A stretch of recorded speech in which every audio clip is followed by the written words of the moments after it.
president or CEO of the UFC, in all seriousness, what would be your top 3 changes to the company to move it forward and add excitement?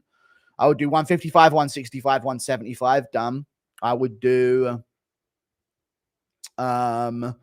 knees to grounded opponent legalized. And I would legalize 12 to 6 elbow. We could put that under the same bracket. Third change. Don't need multiple ring girls. One will do. What else would I do? I'm adding more than just 3 changes, by the way. Fire Karen Bryant, fire Alan Joban, fire Anthony Smith, fire Rashad Evans, fire Kamaru Usman. I know, like, you know, diversity hires in that, but we can't just waste money on no one listens to anyway. So I'd scrap all of those ESPN analysts, and I'd pay the fighters with the money. I would do. That's what I would do. They do need a good team of commentators. Yeah, I know, but they have, what's it called? They have the commentators for the UFC fights, but they just have these random people at the desk that no one gives about anyway. And they're probably paying them like 20K an event, 10K an event. You know what I mean? So you might as well just pay that to the fighters. Or just cut half of the people that do that little job, and then you can pay fighters a little bit more.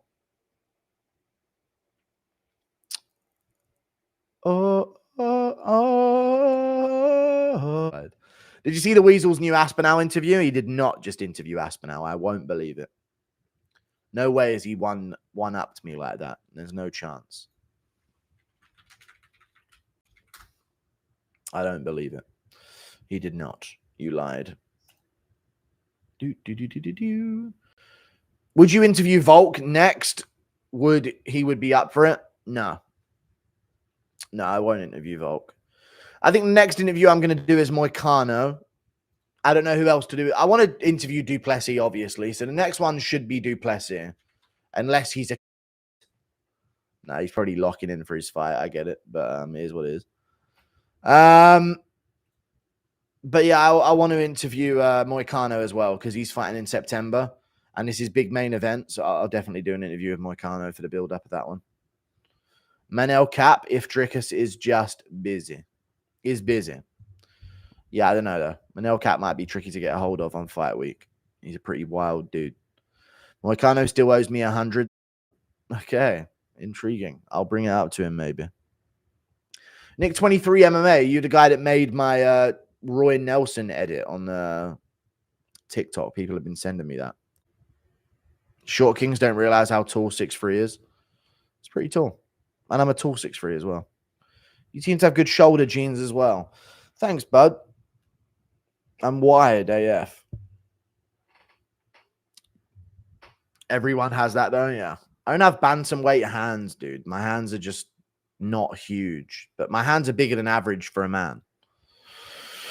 Because you lot made me literally measure my hands, palm to tip of the middle finger and then sideways.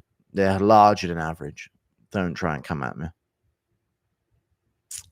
Cheekbones when? Eventually we'll get there, dude. Just shut up. What's the story behind your titanium elbow? Basically I was mewing when I'm not even joking. I was mewing when it happened. I broke my elbow. I have a titanium elbow plate in my elbow. I don't know if you guys can see it, but it's there in my arm. Can I absorb the light? Can you see that on my arm? It's there. Yeah, I've got a big titanium plate in my elbow because there was these older girls. Gnarly scar. It's up the side as well. I can't show you though. It goes up to a sort of the tricep area as well. But it's actually a lot worse than it actually showed on camera. It's just hard to see a scar on the lights. But there was these older girls on like this grass area, sat there just chilling, and I was mewing from a side angle, and I didn't want to like look over at them the whole time. Or this was when I was like 14, I think. I didn't want to look over them at the whole time. So I kept like a straight, I was walking down these like stone steps and I was mewing, keeping a good side profile, trying to rizz them up. You know what I'm saying? No, I was 14. They were like 18, 17, some shit like that. They were in sixth form. I was in secondary school. So I was trying to riz them up. And then I stepped on this stone step and it crumbled underneath. I wasn't even that fat. I wasn't that fat. It crumbled underneath. It didn't crumble. It was ready to go anywhere. It was ready to go anywhere. And it crumbled and I slipped and fell. And literally, chat, I went on my back down this railing that was next to the steps. And I slid on my back down it like that. And an elbow dropped the floor at the end. Horrific fall. Horrific fall. They were worried about me. And this woman stopped me and asked if I was okay because it was a really bad fall. And I said, I'm fine. And I walked to my friend's house. I lost my elbow. I didn't even realize it. I'd lost the whole ball joint of my elbow. It was on the floor. I didn't even realize, but they I guess they saw it after. But yeah, it was on. It must have been on the floor. I was just trying to look cool, and I really badly hurt myself in the process. Crumbled under your immense weight. Yes, my astonishing girth was just too much for these set of stairs. Prediction on confirmed Brian Battle versus Kevin Ducey. Probably go with Battle. Scared to talk to girls, unspoken brain signals, Riz. True. That poor Bannister. The Bannister was fine. How did the interview go? It was good. I posted on Twitter a clip of it if you want to see it. I wonder if any of the clip channels have even posted that on YouTube. That seems like a free clip for him. Versus Spivak, Loki a banger. It's not bad. It shouldn't be a fucking main event of a fight night, though. Gary's brain is rotted. I know, dude. I woke up at 3 and Pimblett sends me a fucking voice note. Listen. I woke up at 9 a.m. and Pimblett sends me a fucking vague-ass voice note. And I have to stay awake the whole time just wondering when Pimblett's going to be available. It was cool, though. I'll do it anytime to get a fighter interview. To get the scoop. And then Pimblett sends me this at 9 a.m. for fuck's sake. Yeah, man, shoot me a message this afternoon, lad, and we'll get it done a bit earlier, just because with this fucking fight being at 4 in the morning, lad, my S&C coach wants me to, like, do a bit of training in the night at, like, 9 and fucking bit of heat acclimation in the sauna, lad, so probably better in the afternoon, fucking, don't even know what time yet, lad, just shoot me a message whenever fucking you reckon, because... you mad fucking Wayne. Shoot me a fucking message whenever, lad, you mad Wayne. I mean, fair, yeah. It's weird that I could understand that all the way through. No, I'm just showing the members as well. It's just a fun thing to do. Sorry for doing that. I really apologize for sharing a message that I got sent. My bad. It's not my voice. No, it's not. How many times you played that to yourself? When it first came through, I played it a few times through just to listen. Because he was fucking. I was so listening to the weird accent, I actually didn't take in any information about what he said. So I did listen to it a few times.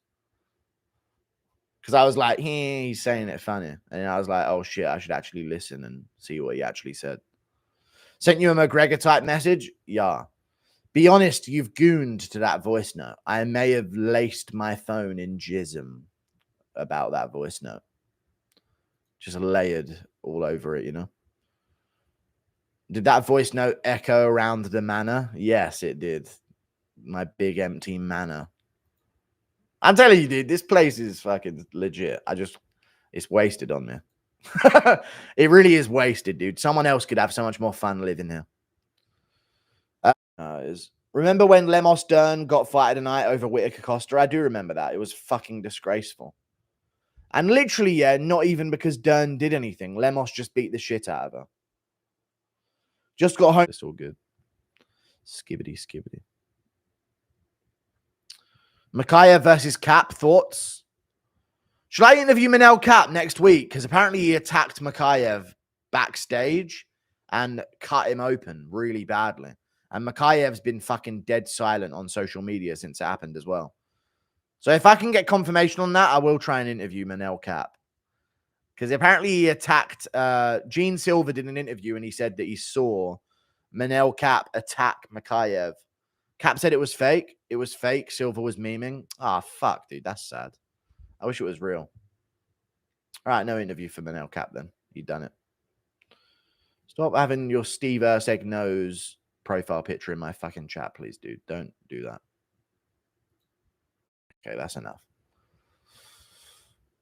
Jesse would do Rugrats watch-alongs if he would get views.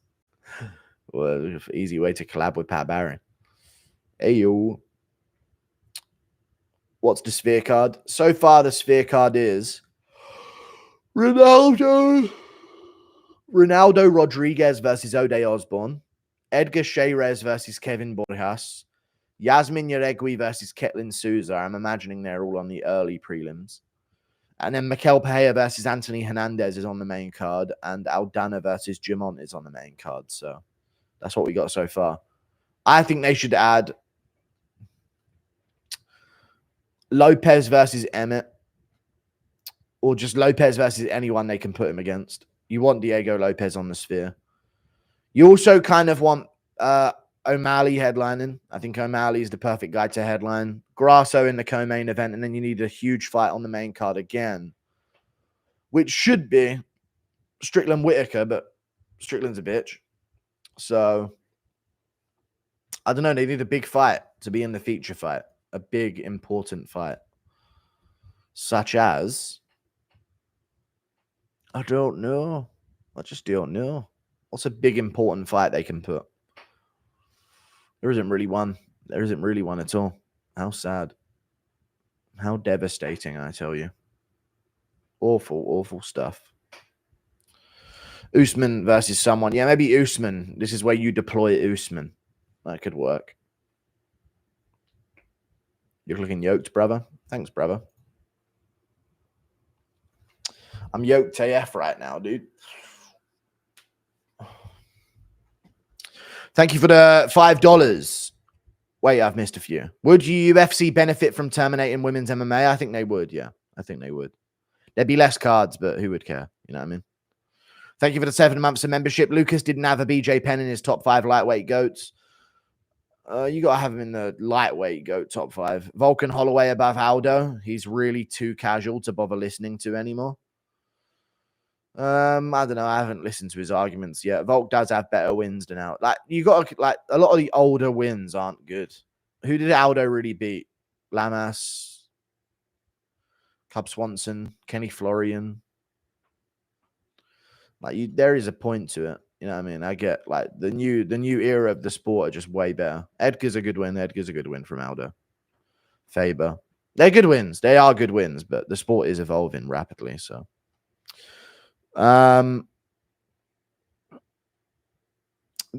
Would you take a chance to try and interview Jones in the future if you had the chance?